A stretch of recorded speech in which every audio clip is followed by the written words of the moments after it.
जाति वर्ग को संदेश देना जरूरी है। और तब जहां एनडीए के अभी 26.2% सांसद ओबीसी हैं, मंत्रिमंडल में 38% ओबीसी वर्ग से मंत्री हैं। पूरे मंत्रिमंडल का हिसाब देखें तो ओबीसी 38%, 10 मंत्री एससी के यानी 14% हिस्सेदारी, 5 मंत्री एसटी के 7%, 5 मंत्री अल्पसंख्यक 7% है। तो क्या ओबीसी और एससी वर्ग के मंत्रियों की संख्या मंत्रिमंडल विस्तार में बढ़ सकती है? 2014 का मंत्रिमंडल हो या 2019 का मंत्रिमंडल, ओबीसी जातियों का प्रभाव दिखा है। 2024 के मंत्रिमंडल में भी 38% ओबीसी जातियों से आने वाले मंत्री हैं। इस मंत्रिमंडल विस्तार में क्या यह संख्या और बढ़ने वाली है? कैमरामैन मदन प्रसाद के साथ हिमांशु मिश्रा, दिल्ली, आज तक। अब सवाल यह आता है कि चुनावी राज्यों से कितने और कौन से चेहरे मंत्रिमंडल में आ सकते हैं। अगले साल पहले उत्तर प्रदेश, पंजाब समेत 5 राज्य और फिर साल के अंत में गुजरात, हिमाचल प्रदेश में चुनाव होना है। पहले मंत्रिमंडल विस्तार में देखा गया है कि चुनावी राज्यों से प्रतिनिधित्व प्रधानमंत्री ने अपने मंत्रिमंडल में बढ़ाया था। तो क्या इस बार भी यही होगा? चरैवेति चरैवेति के मंत्र का जाप करते हुए इस राजनीतिक यात्रा में अनेक उतार चढ़ाव देखते हुए एक दिन ये पड़ाव भी आएगा, मैंने कभी सोचा नहीं था। चरैवेति चरैवेति यानी चलते रहो, आगे बढ़ते रहो। इस मंत्र पर चलकर देश के निर्वाचित प्रधानमंत्री के तौर पर इतिहास रचने वाले नरेंद्र मोदी क्या इसी मंत्र के आधार पर मंत्रिमंडल विस्तार भी करेंगे? अगर हाँ, तो सबकी नजर इस बात पर है कि किस राज्य से कितने मंत्री धीरे धीरे बढ़ेंगे या घटेंगे। क्या चुनावी राज्यों का प्रतिनिधित्व मंत्रिमंडल में ज्यादा बढ़ने वाला है? मोदी सरकार में इस समय देखें तो उत्तर प्रदेश से प्रधानमंत्री मोदी को मिलाकर 11 लोग मंत्रिमंडल में हैं, बिहार से 8, गुजरात से 6, महाराष्ट्र से 6, मध्य प्रदेश से 7, कर्नाटक से 5, राजस्थान से 5, हरियाणा से 3, आंध्र प्रदेश से 3, ओडिशा से 3, असम से 2, झारखंड से 2, पश्चिम बंगाल से 2, तेलंगाना से 2, गोवा से 1, जम्मू कश्मीर से 1, केरल, उत्तराखंड, दिल्ली, अरुणाचल प्रदेश और छत्तीसगढ़ से एक मंत्री हैं। अब सबकी नजर उत्तर प्रदेश पर लगी है, जहां 8 महीने बाद विधानसभा चुनाव होना है, जहां से खुद सांसद प्रधानमंत्री हैं। क्या इस बार उत्तर प्रदेश का मोदी मंत्रिमंडल में दबदबा और बढ़ सकता है, ताकि यूपी से मंत्री बनाकर विधानसभा चुनाव में पार्टी एक्शन मोड में दिखे? इस सवाल की वजह 2021 का मंत्रिमंडल विस्तार है। जब 2022 के विधानसभा चुनाव से पहले हुए मोदी मंत्रिमंडल के फेरबदल में अगर देश से कुल 36 नए मंत्री बने, तो अकेले उत्तर प्रदेश से 7 नए मंत्री बने थे। तब 2021 के मंत्रिमंडल फेरबदल में उत्तर प्रदेश से मंत्री बनने वालों की संख्या 16 तक पहुंच गई थी। अभी यूपी से कुल 11 मंत्री हैं, जिसमें पीएम भी शामिल है। तो क्या ये संख्या अब की भी बढ़ सकती है? 2014 और 2019 में मोदी मंत्रिमंडल में उत्तर प्रदेश से 9 मंत्री रहे हैं। 2024 में उत्तर प्रदेश के सांसदों की संख्या भले ही घट गई हो, लेकिन मोदी मंत्रिमंडल में उत्तर प्रदेश का प्रतिनिधित्व कम नहीं हुआ। 2021 के कैबिनेट विस्तार को देखें तो विधानसभा चुनाव से पहले उत्तर प्रदेश में कई नए चेहरे मंत्रिमंडल में शामिल हो सकते हैं। वहीं गुजरात, हिमाचल, पंजाब, उत्तराखंड और मणिपुर से भी नए चेहरों को मंत्रिमंडल में जगह मिल सकती है।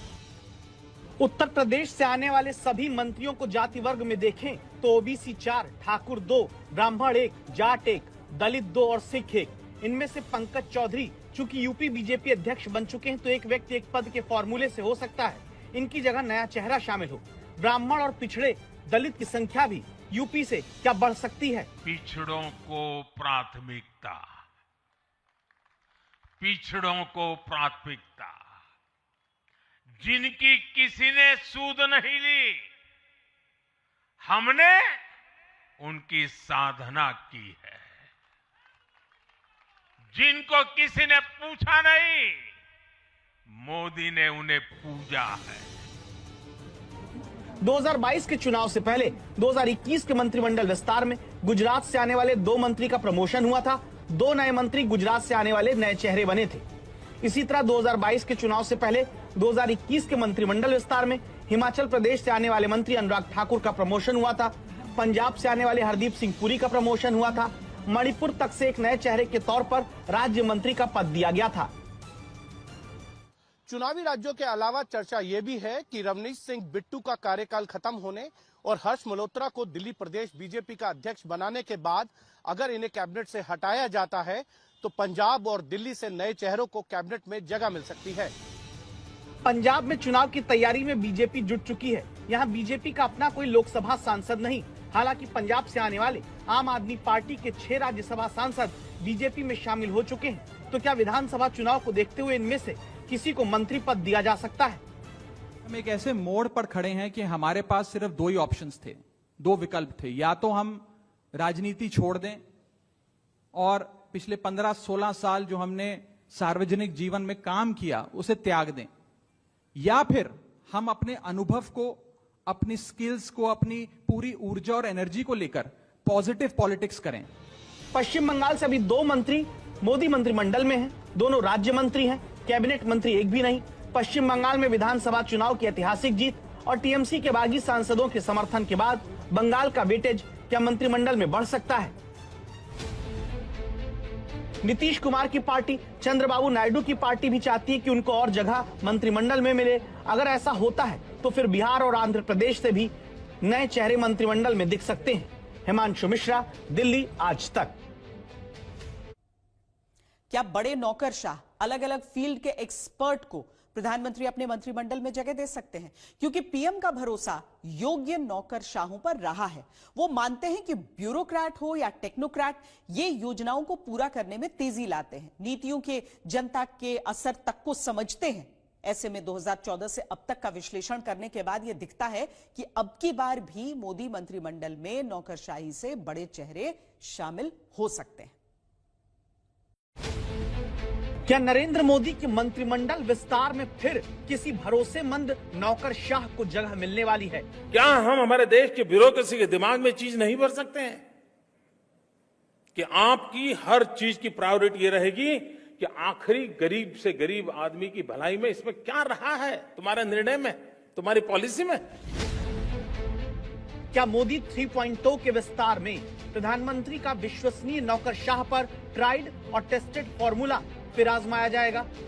सिविल सर्विस को एनेबलर बनाना होगा, सिर्फ रूल बुक के कीपर के रूप में ही नहीं बल्कि ग्रोथ के फैसिलिटेटर के रूप में अपना विस्तार करना होगा। क्या अनुभवी टेक्नोक्रेट की डायरेक्ट एंट्री मोदी मंत्रिमंडल में हो सकती है? एक ब्यूरोक्रेट के तौर पर, एक सरकारी कर्मचारी के तौर पर अब आपको अपने हर निर्णय में कुछ सवालों का अवश्य ध्यान रखना ही पड़ेगा। सरदार पटेल जिस ब्यूरोक्रेसी को स्टील फ्रेम ऑफ इंडिया कहा करते थे, उसी ब्यूरोक्रेसी को उनकी अपेक्षाओं पर भी खरा उतरना है। नरेंद्र मोदी को गुजरात से लेकर दिल्ली तक 25 साल लगातार जिम्मेदारी निभाते हो रहे हैं। प्रधानमंत्री मोदी को करीब से जानने वाले ये बात बताते हैं कि नीतियां बनाने और उन्हें लागू करने से पहले नरेंद्र मोदी अनुभवी नौकरशाहों, उस क्षेत्र के जानकारों, एक्सपर्ट से किस तरह गहन जानकारी जुटाते हैं। ब्यूरोक्रेट्स और अलग अलग फील्ड में जानकारियों के महारथियों के अनुभवों का इस्तेमाल सरकार को कैसे करना चाहिए, इसके बारे में प्रधानमंत्री बनने से ठीक पहले इंडिया टुडे के मंच पर नरेंद्र मोदी बता चुके हैं। अंग्रेजों के जमाने में ब्यूरोक्रेसी के माइंडसेट क्या था? अंग्रेजों के जमाने में सरकारी मुलाजिम का काम क्या था?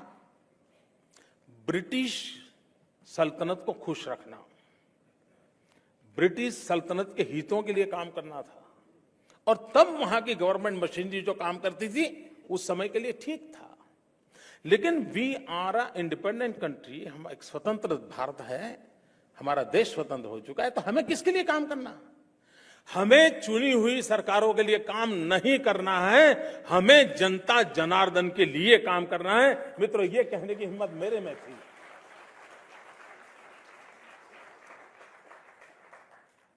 और मेरे यहां मैं मुलाजिम को कहता हूं, तुम्हारा काम चुनी हुई सरकार की भलाई नहीं है, तुम्हारा काम जनता जनार्दन का है।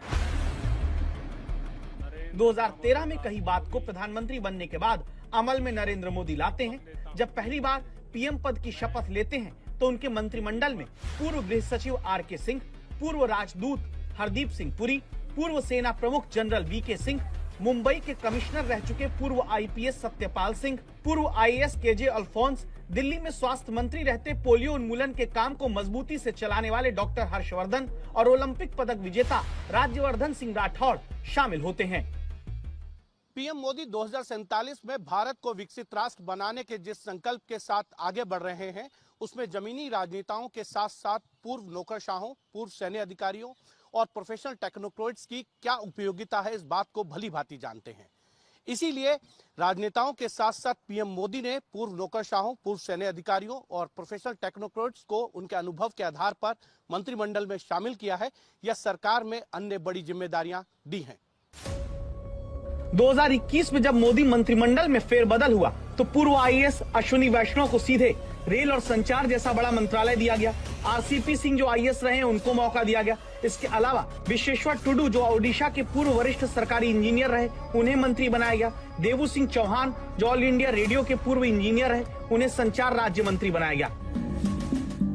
अभी मौजूदा 2024 की सरकार में तीसरे कार्यकाल में एस जयशंकर फिर से विदेश मंत्री बने तो हरदीप सिंह पुरी पूर्व आईएफएस पेट्रोलियम मंत्री बने। अश्विनी वैष्णव रेल, सूचना प्रसारण, आईटी मंत्रालय संभाल रहे हैं। कुल 7 नौकरशाह भी मंत्रिमंडल में। वकील की डिग्री वाले 13 मंत्री हैं, डॉक्टर 6, इंजीनियर 5, पीएचडी धारक 7, एमबीए डिग्री धारक 3। जबकि जो सांसद हैं इनकी शैक्षिक योग्यता देखें तो लोकसभा में बीजेपी के 5वीं पास 1, 8वीं पास 3, 10वीं पास 8, 12वीं पास 32, graduate 64, graduate professional 40, post graduate 69, doctorate 15, डिप्लोमाधारी 8 हैं। राज्यसभा में बीजेपी के साक्षर 1, 5वीं पास 2, 8वीं पास 2, 10वीं पास 4, 12वीं पास 10, diploma 2, doctorate 16, post graduate 32, graduate professional 9 और ग्रेजुएट 29 सांसद हैं। प्रधानमंत्री लगातार अर्थव्यवस्था को गति देने 2027 के विकसित भारत वाले रोड मैप, रिफॉर्म और परफॉर्म वाले मंत्र पर चलते आए हैं। इसी आधार पर यह चर्चा तेज है कि इस बार भी कुछ ऐसे विश्वस्त नौकरशाह या फिर एक्सपर्ट चेहरों को मोदी मंत्रिमंडल में सीट मिल सकती है जिन्होंने अपने कामकाज से पहले ही योग्यता साबित की है। चौंकिएगा नहीं, इस बार भी कैबिनेट विस्तार में पूर्व नौकरशाहों और प्रोफेशनल टेक्नोक्रेट्स को मंत्रिमंडल में जगह मिल जाए, क्योंकि राजनीति किसी के लिए भी अछूती नहीं है। कैमरामैन मदन प्रसाद के साथ हिमांशु मिश्रा, दिल्ली, आज तक। विपक्ष का पूरा दांव पिछड़ों और दलितों को लेकर रहता है, जिसके जवाब में लगातार सरकार यह याद कराती है कि उसने मंत्रिमंडल में किस तरह पिछड़े वर्ग के सांसदों को बड़ा मौका और जिम्मेदारी दी है। तो क्या इस बार मंत्रिमंडल विस्तार में भी पिछड़े वर्ग से नए चेहरों को शामिल किया जा सकता है? साल 2014 नरेंद्र मोदी के पहले मंत्रिमंडल में अन्य पिछड़ा वर्ग यानी ओबीसी समुदाय से 22 मंत्री शामिल होते हैं। 2019 में नरेंद्र मोदी के दूसरे कार्यकाल के मंत्रिमंडल में 27 मंत्री ओबीसी वर्ग से बनते हैं। 2024 मोदी 3.0 के मंत्रिमंडल में ओबीसी मंत्रियों की संख्या 27 है। लेकिन क्या अब की बार पिछड़े वर्ग की हिस्सेदारी और बढ़ने वाली है? विश्वकर्मा योजना का सबसे ज्यादा लाभ एससी, एसटी और ओबीसी समाज उठा रहा है। ये शुरुआत बता रही है जो वर्ग आर्थिक प्रगति में पीछे छूट रहा था वो विश्व की तीसरी सबसे बड़ी अर्थव्यवस्था में अहम रोल निभाएगा।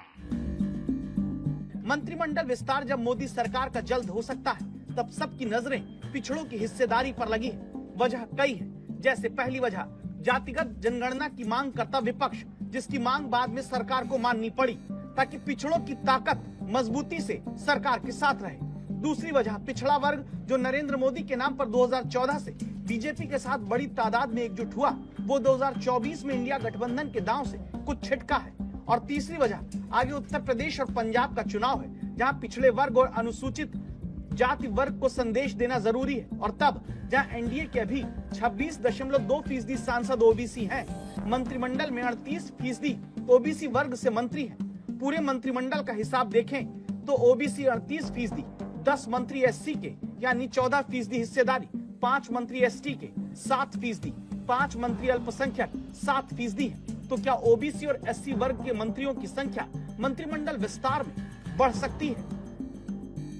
2014 का मंत्रिमंडल हो या 2019 का मंत्रिमंडल, ओबीसी जातियों का प्रभाव दिखा है। 2024 के मंत्रिमंडल में भी 38% ओबीसी जातियों से आने वाले मंत्री हैं। इस मंत्रिमंडल विस्तार में क्या ये संख्या और बढ़ने वाली है? कैमरामैन मदन प्रसाद के साथ हिमांशु मिश्रा, दिल्ली, आज तक।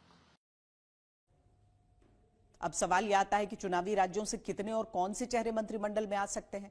अगले साल पहले उत्तर प्रदेश, पंजाब समेत 5 राज्य और फिर साल के अंत में गुजरात, हिमाचल प्रदेश में चुनाव होना है। पहले मंत्रिमंडल विस्तार में देखा गया है कि चुनावी राज्यों से प्रतिनिधित्व प्रधानमंत्री ने अपने मंत्रिमंडल में बढ़ाया था, तो क्या इस बार भी यही होगा? चरैवेति चरैवेति के मंत्र का जाप करते हुए इस राजनीतिक यात्रा में अनेक उतार चढ़ाव देखते हुए एक दिन ये पड़ाव भी आएगा, मैंने कभी सोचा नहीं था। चरैवेति चरैवेति यानी चलते रहो, आगे बढ़ते रहो। इस मंत्र पर चलकर देश के निर्वाचित प्रधानमंत्री के तौर पर इतिहास रचने वाले नरेंद्र मोदी क्या इसी मंत्र के आधार पर मंत्रिमंडल विस्तार भी करेंगे? अगर हां, तो सबकी नजर इस बात पर है कि किस राज्य से कितने मंत्री धीरे धीरे बढ़ेंगे या घटेंगे। क्या चुनावी राज्यों का प्रतिनिधित्व मंत्रिमंडल में ज्यादा बढ़ने वाला है? मोदी सरकार में इस समय देखें तो उत्तर प्रदेश से प्रधानमंत्री मोदी को मिलाकर 11 लोग मंत्रिमंडल में हैं, बिहार से 8, गुजरात से 6, महाराष्ट्र से 6, मध्य प्रदेश से 7, कर्नाटक से 5, राजस्थान से 5, हरियाणा से 3, आंध्र प्रदेश से 3, ओडिशा से 3, असम से 2, झारखंड से 2, पश्चिम बंगाल से 2, तेलंगाना से 2, गोवा से 1, जम्मू कश्मीर से 1, केरल, उत्तराखंड, दिल्ली, अरुणाचल प्रदेश और छत्तीसगढ़ से एक मंत्री हैं। अब सबकी नजर उत्तर प्रदेश पर लगी है, जहां 8 महीने बाद विधानसभा चुनाव होना है, जहां से खुद सांसद प्रधानमंत्री हैं। क्या इस बार उत्तर प्रदेश का मोदी मंत्रिमंडल में दबदबा और बढ़ सकता है, ताकि यूपी से मंत्री बनाकर विधानसभा चुनाव में पार्टी एक्शन मोड में दिखे? इस सवाल की वजह 2021 का मंत्रिमंडल विस्तार है। जब 2022 के विधानसभा चुनाव से पहले हुए मोदी मंत्रिमंडल के फेरबदल में अगर देश से कुल 36 नए मंत्री बने, तो अकेले उत्तर प्रदेश से 7 नए मंत्री बने थे। तब 2021 के मंत्रिमंडल फेरबदल में उत्तर प्रदेश से मंत्री बनने वालों की संख्या 16 तक पहुंच गई थी। अभी यूपी से कुल 11 मंत्री हैं, जिसमें पीएम भी शामिल है। तो क्या ये संख्या अब की भी बढ़ सकती है? 2014 और 2019 में मोदी मंत्रिमंडल में उत्तर प्रदेश से 9 मंत्री रहे हैं। 2024 में उत्तर प्रदेश के सांसदों की संख्या भले ही घट गई हो, लेकिन मोदी मंत्रिमंडल में उत्तर प्रदेश का प्रतिनिधित्व कम नहीं हुआ। 2021 के कैबिनेट विस्तार को देखें तो विधानसभा चुनाव से पहले उत्तर प्रदेश में कई नए चेहरे मंत्रिमंडल में शामिल हो सकते हैं। वहीं गुजरात, हिमाचल, पंजाब, उत्तराखंड और मणिपुर से भी नए चेहरों को मंत्रिमंडल में जगह मिल सकती है। उत्तर प्रदेश से आने वाले सभी मंत्रियों को जाति वर्ग में देखें तो ओबीसी 4, ठाकुर 2, ब्राह्मण 1, जाट 1, दलित 2 और सिख 1। इनमें से पंकज चौधरी चूंकि यूपी बीजेपी अध्यक्ष बन चुके हैं, तो एक व्यक्ति एक पद के फॉर्मूले से हो सकता है इनकी जगह नया चेहरा शामिल हो। ब्राह्मण और पिछड़े दलित की संख्या भी यूपी से क्या बढ़ सकती है? पिछड़ों को प्राथमिकता, पिछड़ों को प्राथमिकता, जिनकी किसी ने सूद नहीं ली, हमने उनकी साधना की है। जिनको किसी ने पूछा नहीं, मोदी ने उन्हें पूजा है। 2022 के चुनाव से पहले 2021 के मंत्रिमंडल विस्तार में गुजरात से आने वाले 2 मंत्री का प्रमोशन हुआ था। 2 नए मंत्री गुजरात से आने वाले नए चेहरे बने थे।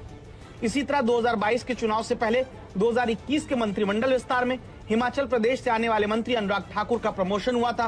पंजाब से आने वाले हरदीप सिंह पुरी का प्रमोशन हुआ था। मणिपुर तक से एक नए चेहरे के तौर पर राज्य मंत्री का पद दिया गया था।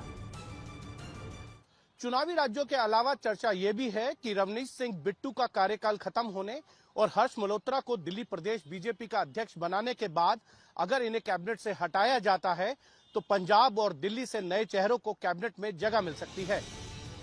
पंजाब में चुनाव की तैयारी में बीजेपी जुट चुकी है। यहाँ बीजेपी का अपना कोई लोकसभा सांसद नहीं, हालांकि पंजाब से आने वाले आम आदमी पार्टी के 6 राज्यसभा सांसद बीजेपी में शामिल हो चुके हैं, तो क्या विधानसभा चुनाव को देखते हुए इनमें से किसी को मंत्री पद दिया जा सकता है?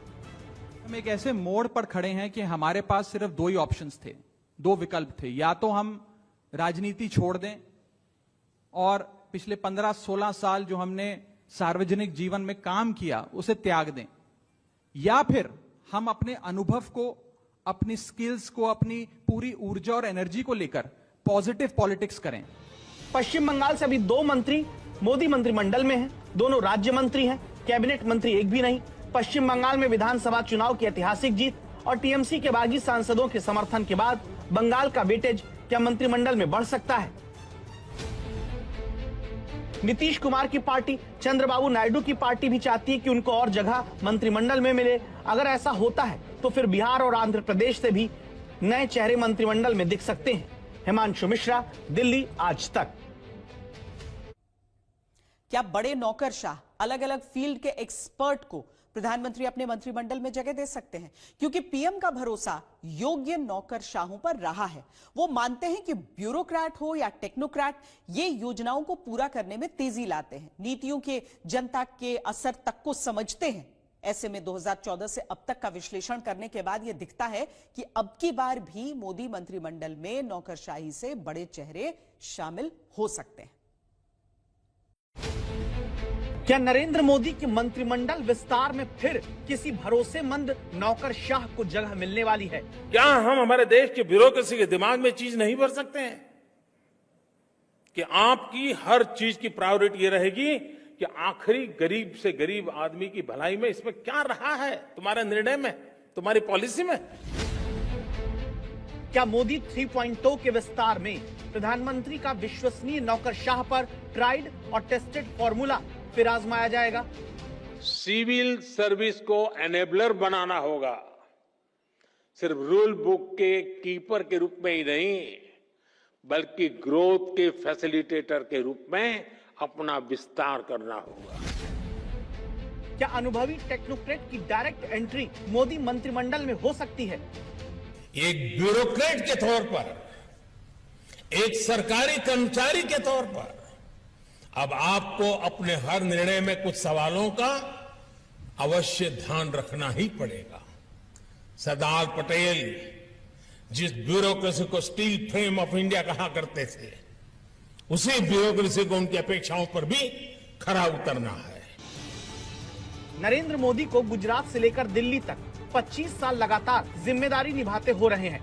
प्रधानमंत्री मोदी को करीब से जानने वाले ये बात बताते हैं कि नीतियां बनाने और उन्हें लागू करने से पहले नरेंद्र मोदी अनुभवी नौकरशाहों, उस क्षेत्र के जानकारों, एक्सपर्ट से किस तरह गहन जानकारी जुटाते हैं। ब्यूरोक्रेट्स और अलग अलग फील्ड में जानकारियों के महारथियों के अनुभवों का इस्तेमाल सरकार को कैसे करना चाहिए, इसके बारे में प्रधानमंत्री बनने से ठीक पहले इंडिया टुडे के मंच पर नरेंद्र मोदी बता चुके हैं। अंग्रेजों के जमाने में ब्यूरोक्रेसी के माइंडसेट क्या था? अंग्रेजों के जमाने में सरकारी मुलाजिम का काम क्या था? ब्रिटिश सल्तनत को खुश रखना, ब्रिटिश सल्तनत के हितों के लिए काम करना था। और तब वहां की गवर्नमेंट मशीनरी जो काम करती थी उस समय के लिए ठीक था।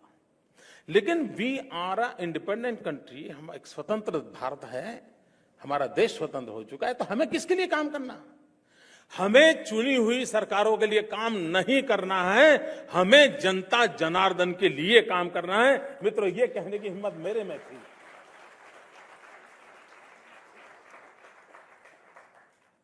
और मेरे यहां मैं मुलाजिम को कहता हूं, तुम्हारा काम चुनी हुई सरकार की भलाई नहीं है, तुम्हारा काम जनता जनार्दन का है।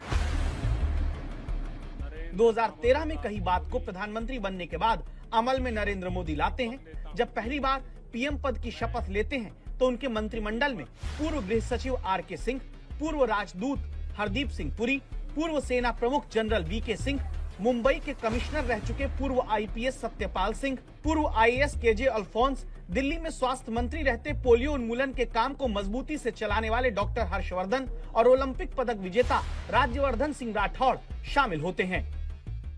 पीएम मोदी 2047 में भारत को विकसित राष्ट्र बनाने के जिस संकल्प के साथ आगे बढ़ रहे हैं, उसमें जमीनी राजनेताओं के साथ साथ पूर्व नौकरशाहों, पूर्व सैन्य अधिकारियों और प्रोफेशनल टेक्नोक्रेट्स की क्या उपयोगिता है, इस बात को भली भांति जानते हैं। इसीलिए राजनेताओं के साथ साथ पीएम मोदी ने पूर्व नौकरशाहों, पूर्व सैन्य अधिकारियों और प्रोफेशनल टेक्नोक्रेट्स को उनके अनुभव के आधार पर मंत्रिमंडल में शामिल किया है या सरकार में अन्य बड़ी जिम्मेदारियां दी हैं। 2021 में जब मोदी मंत्रिमंडल में फेरबदल हुआ तो पूर्व आईएएस अश्विनी वैष्णव को सीधे रेल और संचार जैसा बड़ा मंत्रालय दिया गया। आरसीपी सिंह जो आईएएस रहे हैं उनको मौका दिया गया। इसके अलावा विश्वेश्वर टुडू जो ओडिशा के पूर्व वरिष्ठ सरकारी इंजीनियर रहे उन्हें मंत्री बनाया गया।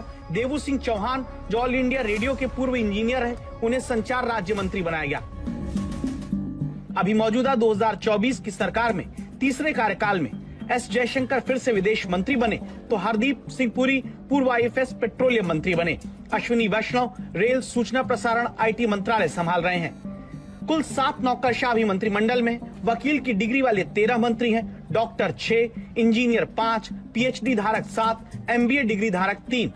जबकि जो सांसद हैं इनकी शैक्षिक योग्यता देखें तो लोकसभा में बीजेपी के 5वीं पास 1, 8वीं पास 3, 10वीं पास 8, 12वीं पास 32, graduate 64, graduate professional 40, post graduate 69, doctorate 15, डिप्लोमाधारी 8 हैं। राज्यसभा में बीजेपी के साक्षर 1, 5वीं पास 2, 8वीं पास 2, 10वीं पास 4, 12वीं पास 10, diploma 2, doctorate 16, post graduate 32, graduate professional 9 और ग्रेजुएट 29 सांसद हैं। प्रधानमंत्री लगातार अर्थव्यवस्था को गति देने 2027 के विकसित भारत वाले रोड मैप, रिफॉर्म और परफॉर्म वाले मंत्र पर चलते आए हैं। इसी आधार पर यह चर्चा तेज है कि इस बार भी कुछ ऐसे विश्वस्त नौकरशाह या फिर एक्सपर्ट चेहरों को मोदी मंत्रिमंडल में सीट मिल सकती है जिन्होंने अपने कामकाज से पहले ही योग्यता साबित की है। चौंकिएगा नहीं, इस बार भी कैबिनेट विस्तार में पूर्व नौकरशाहों और प्रोफेशनल टेक्नोक्रेट्स को मंत्रिमंडल में जगह मिल जाए, क्योंकि राजनीति किसी के लिए भी अछूती नहीं है। कैमरामैन मदन प्रसाद के साथ हिमांशु मिश्रा, दिल्ली, आज तक।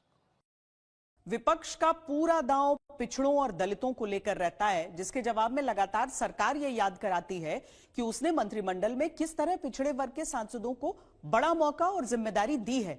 तो क्या इस बार मंत्रिमंडल विस्तार में भी पिछड़े वर्ग से नए चेहरों को शामिल किया जा सकता है?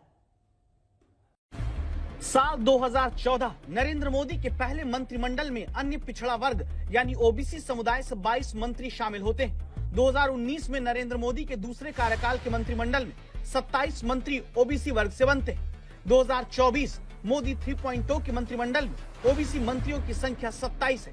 लेकिन क्या अब की बार पिछड़े वर्ग की हिस्सेदारी और बढ़ने वाली है? विश्वकर्मा योजना का सबसे ज्यादा लाभ एससी, एसटी और ओबीसी समाज उठा रहा है। ये शुरुआत बता रही है जो वर्ग आर्थिक प्रगति में पीछे छूट रहा था वो विश्व की तीसरी सबसे बड़ी अर्थव्यवस्था में अहम रोल निभाएगा। मंत्रिमंडल विस्तार जब मोदी सरकार का जल्द हो सकता है तब सबकी नजरें पिछड़ों की हिस्सेदारी पर लगी है। वजह कई है। जैसे पहली वजह जातिगत जनगणना की मांग करता विपक्ष, जिसकी मांग बाद में सरकार को माननी पड़ी ताकि पिछड़ों की ताकत मजबूती से सरकार के साथ रहे। दूसरी वजह पिछड़ा वर्ग जो नरेंद्र मोदी के नाम पर 2014 से बीजेपी के साथ बड़ी तादाद में एकजुट हुआ, वो 2024 में इंडिया गठबंधन के दांव से कुछ छिटका है।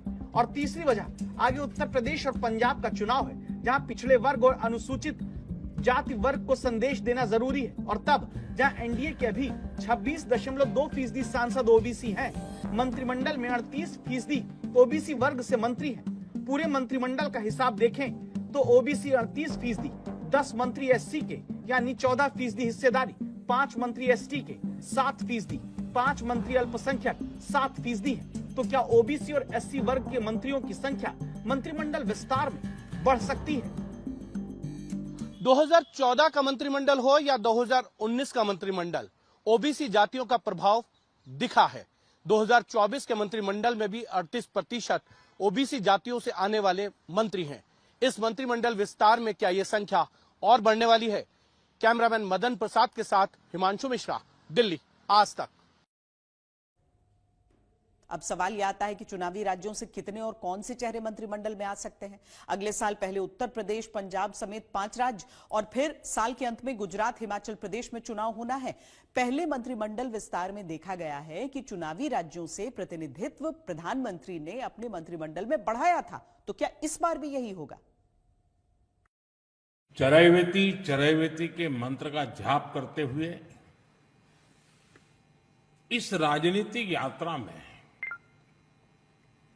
अनेक उतार चढ़ाव देखते हुए एक दिन ये पड़ाव भी आएगा, मैंने कभी सोचा नहीं था। चरैवेति चरैवेति यानी चलते रहो, आगे बढ़ते रहो। इस मंत्र पर चलकर देश के निर्वाचित प्रधानमंत्री के तौर पर इतिहास रचने वाले नरेंद्र मोदी क्या इसी मंत्र के आधार पर मंत्रिमंडल विस्तार भी करेंगे? अगर हां, तो सबकी नजर इस बात पर है कि किस राज्य से कितने मंत्री धीरे धीरे बढ़ेंगे या घटेंगे। क्या चुनावी राज्यों का प्रतिनिधित्व मंत्रिमंडल में ज्यादा बढ़ने वाला है? मोदी सरकार में इस समय देखें तो उत्तर प्रदेश से प्रधानमंत्री मोदी को मिलाकर 11 लोग मंत्रिमंडल में हैं, बिहार से 8, गुजरात से 6, महाराष्ट्र से 6, मध्य प्रदेश से 7, कर्नाटक से 5, राजस्थान से 5, हरियाणा से 3, आंध्र प्रदेश से 3, ओडिशा से 3, असम से 2, झारखंड से 2, पश्चिम बंगाल से 2, तेलंगाना से 2, गोवा से 1, जम्मू कश्मीर से 1, केरल, उत्तराखंड, दिल्ली, अरुणाचल प्रदेश और छत्तीसगढ़ से एक मंत्री हैं। अब सबकी नजर उत्तर प्रदेश पर लगी है, जहां 8 महीने बाद विधानसभा चुनाव होना है, जहां से खुद सांसद प्रधानमंत्री हैं। क्या इस बार उत्तर प्रदेश का मोदी मंत्रिमंडल में दबदबा और बढ़ सकता है, ताकि यूपी से मंत्री बनाकर विधानसभा चुनाव में पार्टी एक्शन मोड में दिखे? इस सवाल की वजह 2021 का मंत्रिमंडल विस्तार है। जब 2022 के विधानसभा चुनाव से पहले हुए मोदी मंत्रिमंडल के फेरबदल में अगर देश से कुल 36 नए मंत्री बने, तो अकेले उत्तर प्रदेश से 7 नए मंत्री बने थे। तब 2021 के मंत्रिमंडल फेरबदल में उत्तर प्रदेश से मंत्री बनने वालों की संख्या 16 तक पहुंच गई थी। अभी यूपी से कुल 11 मंत्री हैं, जिसमें पीएम भी शामिल है। तो क्या ये संख्या अब की भी बढ़ सकती है? 2014 और 2019 में मोदी मंत्रिमंडल में उत्तर प्रदेश से 9 मंत्री रहे हैं। 2024 में उत्तर प्रदेश के सांसदों की संख्या भले ही घट गई हो, लेकिन मोदी मंत्रिमंडल में उत्तर प्रदेश का प्रतिनिधित्व कम नहीं हुआ। 2021 के कैबिनेट विस्तार को देखें तो विधानसभा चुनाव से पहले उत्तर प्रदेश में कई नए चेहरे मंत्रिमंडल में शामिल हो सकते हैं। वहीं गुजरात, हिमाचल, पंजाब, उत्तराखंड और मणिपुर से भी नए चेहरों को मंत्रिमंडल में जगह मिल सकती है। उत्तर प्रदेश से आने वाले सभी मंत्रियों को जाति वर्ग में देखें तो ओबीसी 4, ठाकुर 2, ब्राह्मण 1, जाट 1, दलित 2 और सिख 1। इनमें से पंकज चौधरी चूंकि यूपी बीजेपी अध्यक्ष बन चुके हैं, तो एक व्यक्ति एक पद के फॉर्मूले से हो सकता है इनकी जगह नया चेहरा शामिल हो। ब्राह्मण और पिछड़े दलित की संख्या भी यूपी से क्या बढ़ सकती है? पिछड़ों को प्राथमिकता, पिछड़ों को प्राथमिकता। जिनकी किसी ने सूद नहीं ली, हमने उनकी साधना की है। जिनको किसी ने पूछा नहीं, मोदी ने उन्हें पूजा है। 2022 के चुनाव से पहले 2021 के मंत्रिमंडल विस्तार में गुजरात से आने वाले 2 मंत्री का प्रमोशन हुआ था। 2 नए मंत्री गुजरात से आने वाले नए चेहरे बने थे। इसी तरह 2022 के चुनाव से पहले 2021 के मंत्रिमंडल विस्तार में हिमाचल प्रदेश से आने वाले मंत्री अनुराग ठाकुर का प्रमोशन हुआ था। पंजाब से आने वाले हरदीप सिंह पुरी का प्रमोशन हुआ था। मणिपुर तक से एक नए चेहरे के तौर पर राज्य मंत्री का पद दिया गया था। चुनावी राज्यों के अलावा चर्चा ये भी है कि रवनीश सिंह बिट्टू का कार्यकाल खत्म होने और हर्ष मल्होत्रा को दिल्ली प्रदेश बीजेपी का अध्यक्ष बनाने के बाद अगर इन्हें कैबिनेट से हटाया जाता है, तो पंजाब और दिल्ली से नए चेहरों को कैबिनेट में जगह मिल सकती है। पंजाब में चुनाव की तैयारी में बीजेपी जुट चुकी है। यहाँ बीजेपी का अपना कोई लोकसभा सांसद नहीं। हालांकि पंजाब से आने वाले आम आदमी पार्टी के 6 राज्यसभा सांसद बीजेपी में शामिल हो चुके हैं। तो क्या विधानसभा चुनाव को देखते हुए इनमें से किसी को मंत्री पद दिया जा सकता है? हम एक ऐसे मोड़ पर खड़े हैं कि हमारे पास सिर्फ 2 ही ऑप्शंस थे, 2 विकल्प थे। या तो हम राजनीति छोड़ दें और पिछले 15-16 साल जो हमने सार्वजनिक जीवन में काम किया उसे त्याग दें, या फिर हम अपने अनुभव को, अपनी स्किल्स को, अपनी पूरी ऊर्जा और एनर्जी को लेकर पॉजिटिव पॉलिटिक्स करें। पश्चिम बंगाल से अभी 2 मंत्री मोदी मंत्रिमंडल में हैं, दोनों राज्य मंत्री हैं, कैबिनेट मंत्री एक भी नहीं। पश्चिम बंगाल में विधानसभा चुनाव की ऐतिहासिक जीत और टीएमसी के बागी सांसदों के समर्थन के बाद बंगाल का वेटेज क्या मंत्रिमंडल में बढ़ सकता है? नीतीश कुमार की पार्टी, चंद्रबाबू नायडू की पार्टी भी चाहती है कि उनको और जगह मंत्रिमंडल में मिले। अगर ऐसा होता है तो फिर बिहार और आंध्र प्रदेश से भी नए चेहरे मंत्रिमंडल में दिख सकते हैं। हिमांशु मिश्रा, दिल्ली, आज तक। क्या बड़े नौकरशाह अलग अलग फील्ड के एक्सपर्ट को प्रधानमंत्री अपने मंत्रिमंडल में जगह दे सकते हैं? क्योंकि पीएम का भरोसा योग्य नौकरशाहों पर रहा है। वो मानते हैं कि ब्यूरोक्रेट हो या टेक्नोक्रेट, ये योजनाओं को पूरा करने में तेजी लाते हैं, नीतियों के जनता के असर तक को समझते हैं। ऐसे में 2014 से अब तक का विश्लेषण करने के बाद यह दिखता है कि अब की बार भी मोदी मंत्रिमंडल में नौकरशाही से बड़े चेहरे शामिल हो सकते हैं। क्या नरेंद्र मोदी के मंत्रिमंडल विस्तार में फिर किसी भरोसेमंद नौकरशाह को जगह मिलने वाली है? क्या हम हमारे देश की ब्यूरोक्रेसी के दिमाग में चीज नहीं भर सकते हैं कि आपकी हर चीज की प्रायोरिटी ये रहेगी कि आखिरी गरीब से गरीब आदमी की भलाई में इसमें क्या रहा है, तुम्हारे निर्णय में, तुम्हारी पॉलिसी में? क्या मोदी 3.0 के विस्तार में प्रधानमंत्री का विश्वसनीय नौकरशाह पर ट्राइड और टेस्टेड फॉर्मूला फिर आजमाया जाएगा?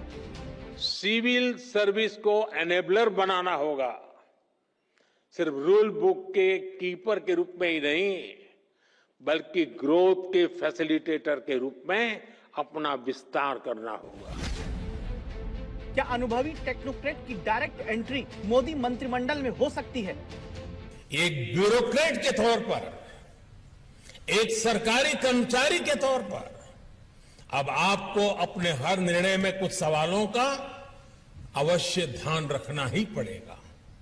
सरदार पटेल जिस ब्यूरोक्रेसी को स्टील फ्रेम ऑफ इंडिया कहा करते थे, उसी ब्यूरोक्रेसी को उनकी अपेक्षाओं पर भी खरा उतरना है। नरेंद्र मोदी को गुजरात से लेकर दिल्ली तक 25 साल लगातार जिम्मेदारी निभाते हो रहे हैं। प्रधानमंत्री मोदी को करीब से जानने वाले ये बात बताते हैं कि नीतियां बनाने और उन्हें लागू करने से पहले नरेंद्र मोदी अनुभवी नौकरशाहों, उस क्षेत्र के जानकारों, एक्सपर्ट से किस तरह गहन जानकारी जुटाते हैं। ब्यूरोक्रेट्स और अलग अलग फील्ड में जानकारियों के महारथियों के अनुभवों का इस्तेमाल सरकार को कैसे करना चाहिए, इसके बारे में प्रधानमंत्री बनने से ठीक पहले इंडिया टुडे के मंच पर नरेंद्र मोदी बता चुके हैं। अंग्रेजों के जमाने में ब्यूरोक्रेसी के माइंडसेट क्या था? अंग्रेजों के जमाने में सरकारी मुलाजिम का काम क्या था? ब्रिटिश सल्तनत को खुश रखना, ब्रिटिश सल्तनत के हितों के लिए काम करना था। और तब वहां की गवर्नमेंट मशीनरी जो काम करती थी उस समय के लिए ठीक था। लेकिन we are a independent country, हम एक स्वतंत्र भारत है, हमारा देश स्वतंत्र हो चुका है, तो हमें किसके लिए काम करना? हमें चुनी हुई सरकारों के लिए काम नहीं करना है, हमें जनता जनार्दन के लिए काम करना है। मित्रों, ये कहने की हिम्मत मेरे में थी।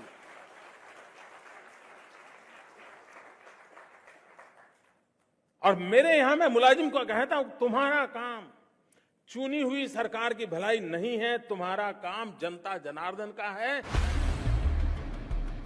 2013 में कही बात को प्रधानमंत्री बनने के बाद अमल में नरेंद्र मोदी लाते हैं। जब पहली बार पीएम पद की शपथ लेते हैं तो उनके मंत्रिमंडल में पूर्व गृह सचिव आर.के. सिंह, पूर्व राजदूत हरदीप सिंह पुरी, पूर्व सेना प्रमुख जनरल वी.के. सिंह, मुंबई के कमिश्नर रह चुके पूर्व आईपीएस सत्यपाल सिंह, पूर्व आईएएस के.जे. अल्फोंस, दिल्ली में स्वास्थ्य मंत्री रहते पोलियो उन्मूलन के काम को मजबूती से चलाने वाले डॉक्टर हर्षवर्धन और ओलंपिक पदक विजेता राज्यवर्धन सिंह राठौड़ शामिल होते हैं।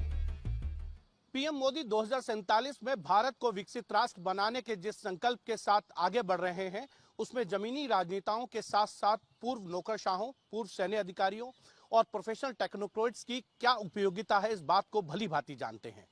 इसीलिए राजनेताओं के साथ साथ पीएम मोदी ने पूर्व नौकरशाहों, पूर्व सैन्य अधिकारियों और प्रोफेशनल टेक्नोक्रेट्स को उनके अनुभव के आधार पर मंत्रिमंडल में शामिल किया है या सरकार में अन्य बड़ी जिम्मेदारियां दी हैं।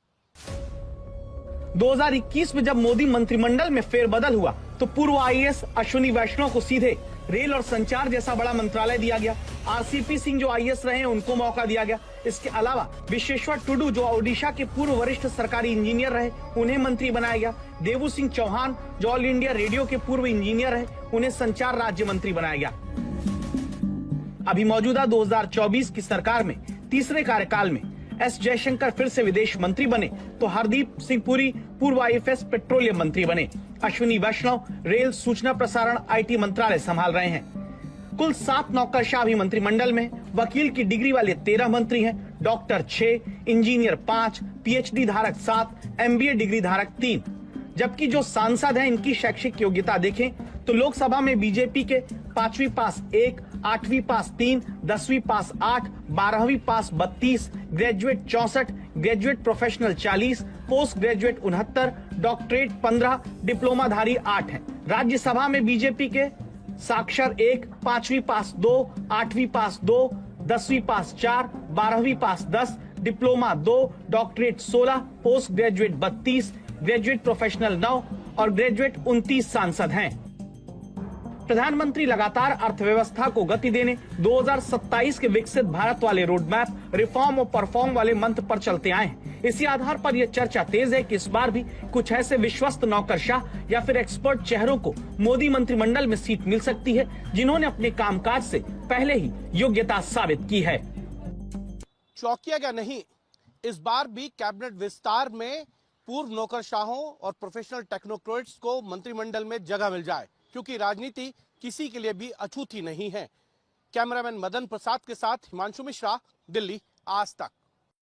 विपक्ष का पूरा दांव पिछड़ों और दलितों को लेकर रहता है, जिसके जवाब में लगातार सरकार यह याद कराती है कि उसने मंत्रिमंडल में किस तरह पिछड़े वर्ग के सांसदों को बड़ा मौका और जिम्मेदारी दी है।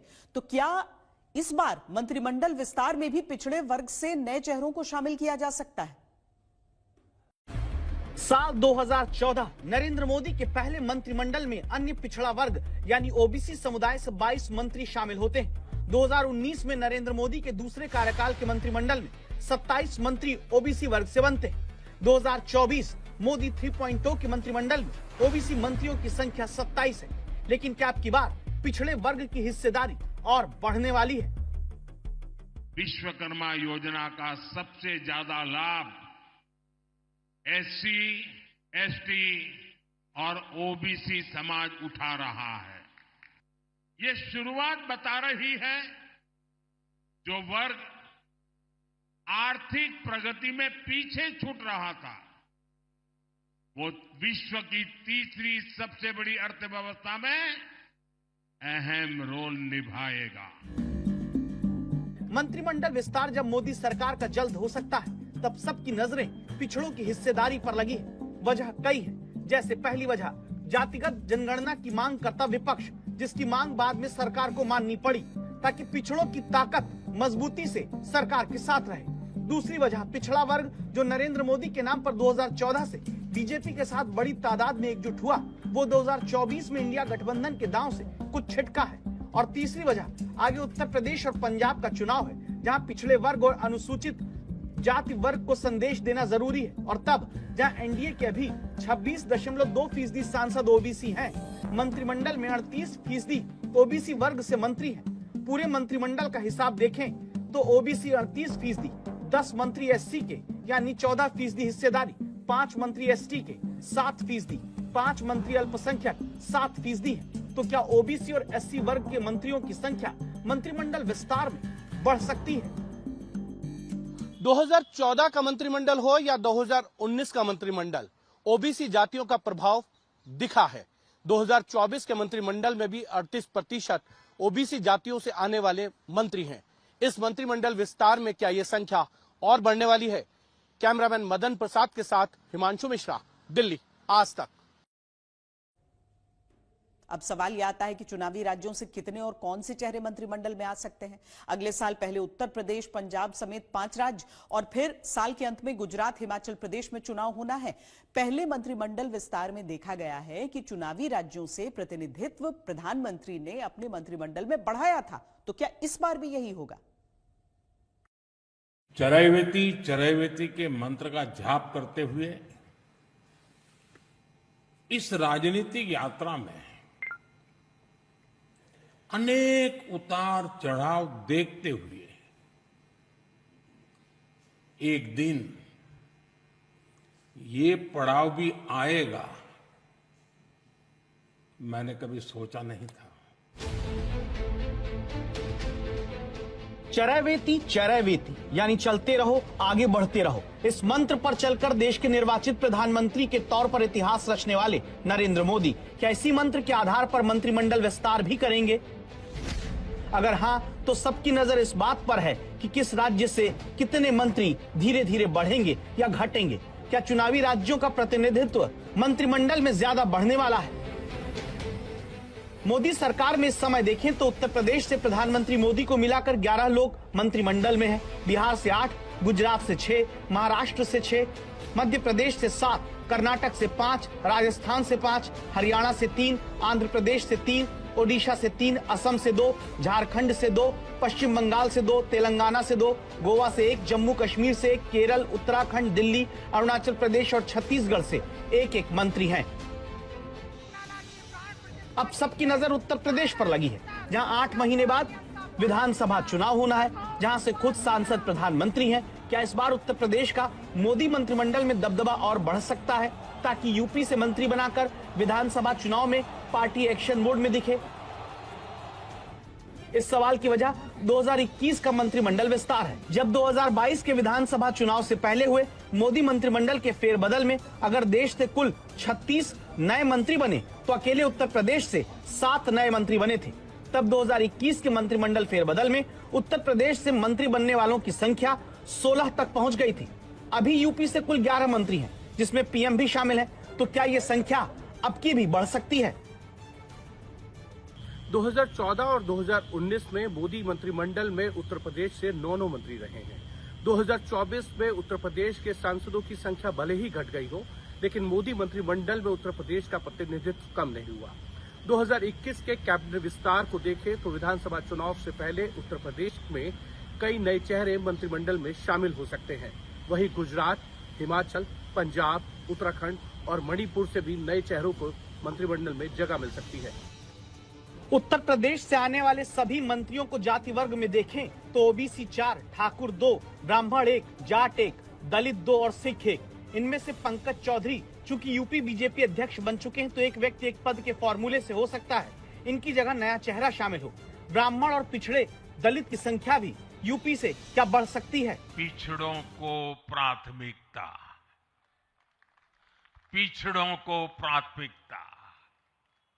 जिनकी किसी ने सूद नहीं ली, हमने उनकी साधना की है।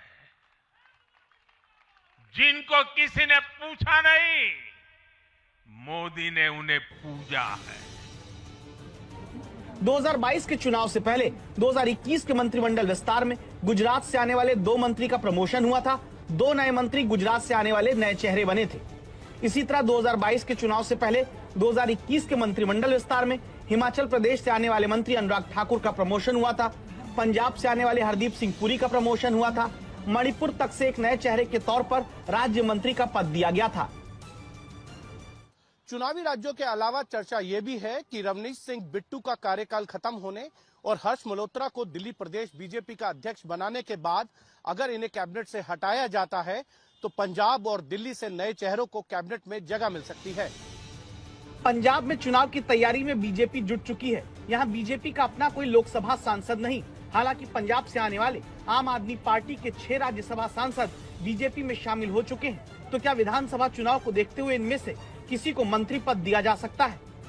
हम एक ऐसे मोड़ पर खड़े हैं कि हमारे पास सिर्फ 2 ही ऑप्शंस थे, 2 विकल्प थे। या तो हम राजनीति छोड़ दें और पिछले 15-16 साल जो हमने सार्वजनिक जीवन में काम किया उसे त्याग दें, या फिर हम अपने अनुभव को, अपनी स्किल्स को, अपनी पूरी ऊर्जा और एनर्जी को लेकर पॉजिटिव पॉलिटिक्स करें। पश्चिम बंगाल से अभी 2 मंत्री मोदी मंत्रिमंडल में हैं। दोनों राज्य मंत्री हैं, कैबिनेट मंत्री एक भी नहीं।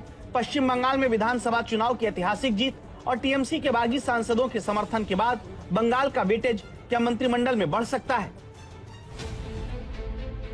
नीतीश कुमार की पार्टी, चंद्रबाबू नायडू की पार्टी भी चाहती है कि उनको और जगह मंत्रिमंडल में मिले। अगर ऐसा होता है तो फिर बिहार और आंध्र प्रदेश से भी नए चेहरे मंत्रिमंडल में दिख सकते हैं। हिमांशु मिश्रा, दिल्ली, आज तक।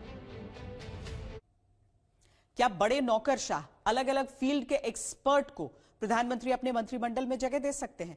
क्योंकि पीएम का भरोसा योग्य नौकरशाहों पर रहा है। वो मानते हैं कि ब्यूरोक्रेट हो या टेक्नोक्रेट, ये योजनाओं को पूरा करने में तेजी लाते हैं, नीतियों के जनता के असर तक को समझते हैं। ऐसे में 2014 से अब तक का विश्लेषण करने के बाद यह दिखता है कि अब की बार भी मोदी मंत्रिमंडल में नौकरशाही से बड़े चेहरे शामिल हो सकते हैं।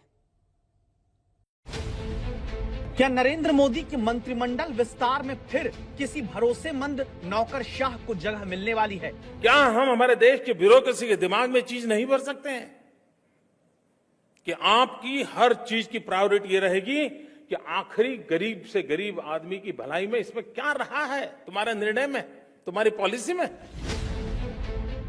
क्या मोदी 3.0 के विस्तार में प्रधानमंत्री का विश्वसनीय नौकरशाह पर ट्राइड और टेस्टेड फॉर्मूला फिर आजमाया जाएगा? सिविल सर्विस को एनेबलर बनाना होगा, सिर्फ रूल बुक के कीपर के रूप में ही नहीं, बल्कि ग्रोथ के फैसिलिटेटर के रूप में अपना विस्तार करना होगा। क्या अनुभवी टेक्नोक्रेट की डायरेक्ट एंट्री मोदी मंत्रिमंडल में हो सकती है? एक ब्यूरोक्रेट के तौर पर, एक सरकारी कर्मचारी के तौर पर अब आपको अपने हर निर्णय में कुछ सवालों का अवश्य ध्यान रखना ही पड़ेगा। सरदार पटेल जिस ब्यूरोक्रेसी को स्टील फ्रेम ऑफ इंडिया कहा करते थे, उसी ब्यूरोक्रेसी को उनकी अपेक्षाओं पर भी खरा उतरना है।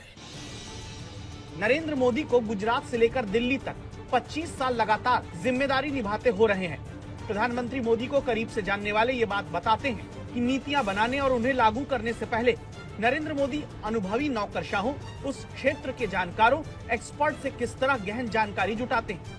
ब्यूरोक्रेट्स और अलग अलग फील्ड में जानकारियों के महारथियों के अनुभवों का इस्तेमाल सरकार को कैसे करना चाहिए, इसके बारे में प्रधानमंत्री बनने से ठीक पहले इंडिया टुडे के मंच पर नरेंद्र मोदी बता चुके हैं। अंग्रेजों के जमाने में ब्यूरोक्रेसी के माइंडसेट क्या था? अंग्रेजों के जमाने में सरकारी मुलाजिम का काम क्या था? ब्रिटिश सल्तनत को खुश रखना, ब्रिटिश सल्तनत के हितों के लिए काम करना था। और तब वहां की गवर्नमेंट मशीनरी जो काम करती थी उस समय के लिए ठीक था। लेकिन we are a independent country, हम एक स्वतंत्र भारत है, हमारा देश स्वतंत्र हो चुका है, तो हमें किसके लिए काम करना? हमें चुनी हुई सरकारों के लिए काम नहीं करना है, हमें जनता जनार्दन के लिए काम करना है। मित्रों, ये कहने की हिम्मत मेरे में थी।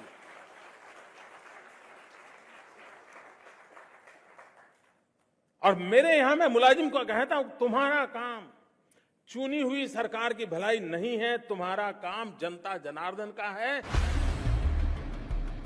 2013 में कही बात को प्रधानमंत्री बनने के बाद अमल में नरेंद्र मोदी लाते हैं। जब पहली बार पीएम पद की शपथ लेते हैं तो उनके मंत्रिमंडल में पूर्व गृह सचिव आर.के. सिंह, पूर्व राजदूत हरदीप सिंह पुरी, पूर्व सेना प्रमुख जनरल वी.के. सिंह, मुंबई के कमिश्नर रह चुके पूर्व आईपीएस सत्यपाल सिंह, पूर्व आईएएस के.जे. अल्फोंस, दिल्ली में स्वास्थ्य मंत्री रहते पोलियो उन्मूलन के काम को मजबूती से चलाने वाले डॉक्टर हर्षवर्धन और ओलंपिक पदक विजेता राज्यवर्धन सिंह राठौड़ शामिल होते हैं। पीएम मोदी 2047 में भारत को विकसित राष्ट्र बनाने के जिस संकल्प के साथ आगे बढ़ रहे हैं, उसमें जमीनी राजनेताओं के साथ साथ पूर्व नौकरशाहों, पूर्व सैन्य अधिकारियों और प्रोफेशनल टेक्नोक्रेट्स की क्या उपयोगिता है, इस बात को भली भांति जानते हैं। इसीलिए राजनेताओं के साथ साथ पीएम मोदी ने पूर्व नौकरशाहों, पूर्व सैन्य अधिकारियों और प्रोफेशनल टेक्नोक्रेट्स को उनके अनुभव के आधार पर मंत्रिमंडल में शामिल किया है या सरकार में अन्य बड़ी जिम्मेदारियां दी हैं। 2021 में जब मोदी मंत्रिमंडल में फेरबदल हुआ तो पूर्व आईएएस अश्विनी वैष्णव को सीधे रेल और संचार जैसा बड़ा मंत्रालय दिया गया।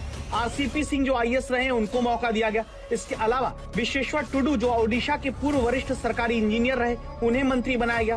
देवू सिंह चौहान जो ऑल इंडिया रेडियो के पूर्व इंजीनियर रहे, उन्हें संचार राज्य मंत्री बनाया गया। अभी मौजूदा 2024 की सरकार में तीसरे कार्यकाल में एस जयशंकर फिर से विदेश मंत्री बने तो हरदीप सिंह पुरी पूर्व आईएफएस पेट्रोलियम मंत्री बने। अश्विनी वैष्णव रेल सूचना प्रसारण आईटी मंत्रालय संभाल रहे हैं।